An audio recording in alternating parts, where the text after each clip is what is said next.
In this video, I'll teach you how to add digital textures to your Lumen prints in Photoshop. You'll learn my step-by-step process for incorporating textures, adding depth, and enhancing the visual storytelling of your Lumen prints. First, open your scanned Lumen print in Photoshop. As we covered in video 3 of this series, make any initial color or contrast adjustments you need before adding your texture. For example, a curves adjustment can really enhance your print's contrast.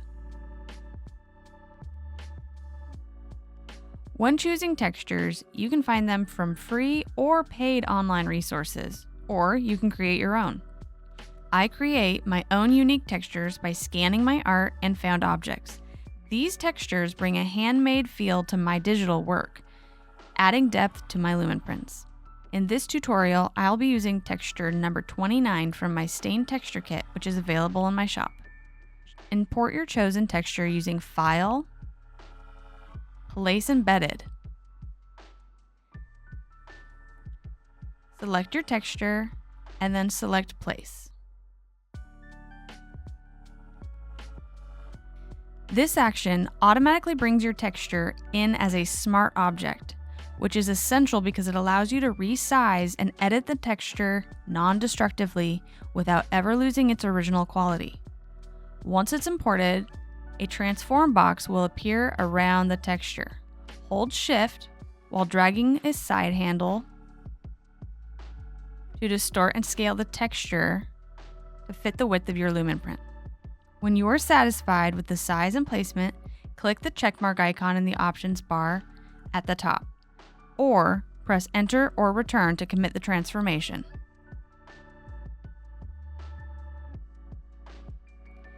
Now that your texture is imported, let's fine-tune the contrast of the texture itself. To do this, we are going to add a new adjustment layer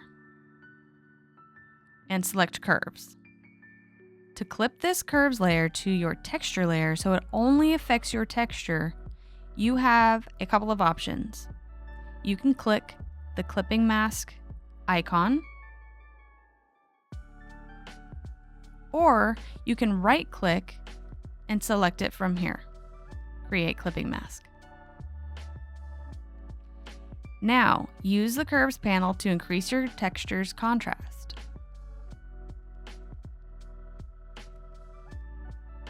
Adjust the curves layer until you are happy with the amount of contrast in your texture. Make sure to select your texture layer. And now we get to choose a blending mode, my favorite part of the entire process. Blending modes control how your texture layer interacts with the layer below it. I often just scroll through the different modes to see what looks interesting and visually appealing. So we're going to go up here where it says normal, and then there's an arrow right to the right of it. Click that, and this menu pops up. And you can scroll through quickly and see all the various changes that each one will make. Let me quickly go over a few of the blending modes so that you get more familiar with them.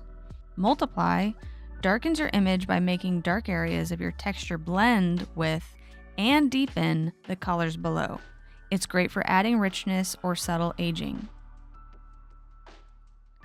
Screen brightens your image. It's best for blending textures with light elements like dust or light leaks.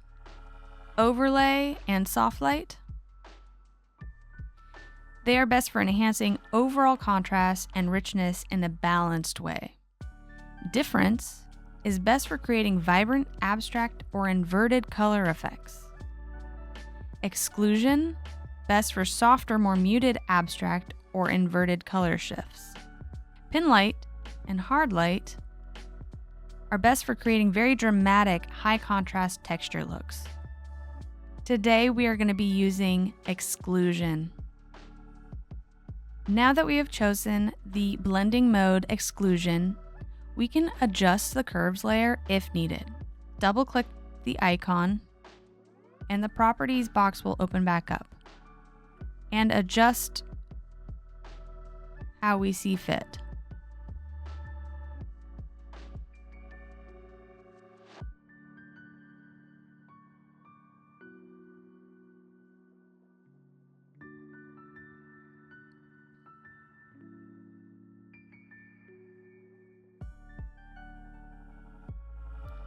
go ahead and select these two arrows to close the properties box. If you would like to adjust how much of the texture is actually showing up in your image, you can adjust the opacity. For the exclusion blending mode, this might not make a whole lot of sense because it looks really good at 100%. And this is gradually going down and up. But let's try to see what it would look like if I had it on multiply. So multiply looks really great, except it's a little too dark. And if I just wanted to add a little bit of this texture to this image, I could come to the opacity box and then lower the opacity.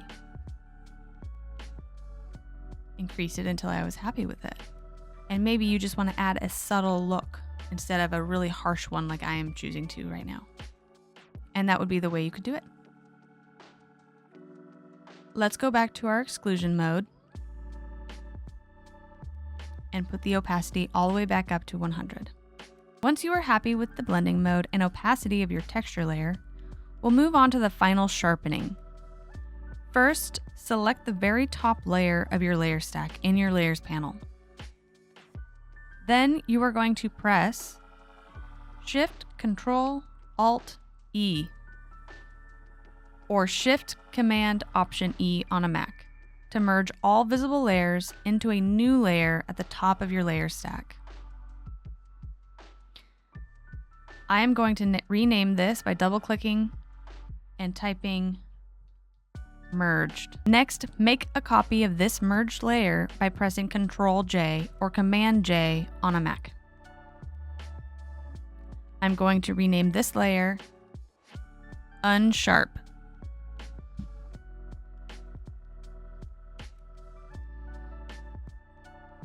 And hit enter.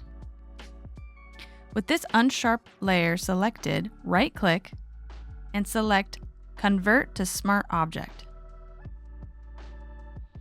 Now with your Smart Object layer selected, go to Filter, Sharpen, and Unsharp Mask. I set the amount to 25%, the radius to 25 pixels, and the threshold to 0. A 0 threshold ensures all pixels are considered for sharpening. You can hit the preview button to see how it is affecting your image, and then select OK once you are happy with your image. Because it's a smart filter, you can always fine-tune these settings later by double-clicking on the Unsharp mask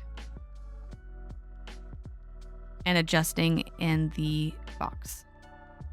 In order to see how your Unsharp layer is affecting your image, you can just select this eyeball icon on and off to see before and after. Now it's time to save your work.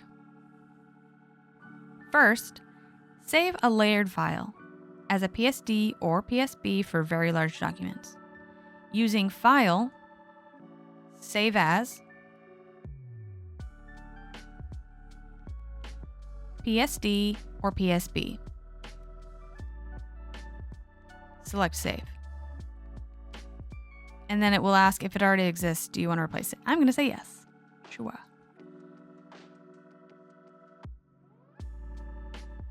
Once that's saved, you can flatten your image by going to Layer, Flatten Image.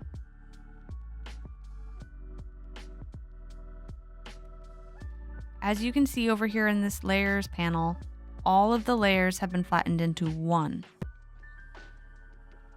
Now we can save it as a TIFF file or a JPEG. To do so, we are going to go back to File, Save As, select TIFF, and hit Save. This all looks good to me. Now we can save it as a JPEG as well by going to File, Save As, JPEG. There are two other options here. I always just choose the top one, just the regular JPEG. And then hit Save again. For this, I'm going to have a large file. You can elevate your Lumen prints into truly captivating works of art by thoughtfully applying blending modes, fine-tuning opacity, adjusting contrast, and sharpening your textures. This technique isn't just for Lumen prints. You can apply it to any of your photographic work. I hope this tutorial inspires you to experiment with your own textures. Don't forget to like this video, subscribe for more art and photography insights, and visit megandmorrow.com for my latest resources and texture kits.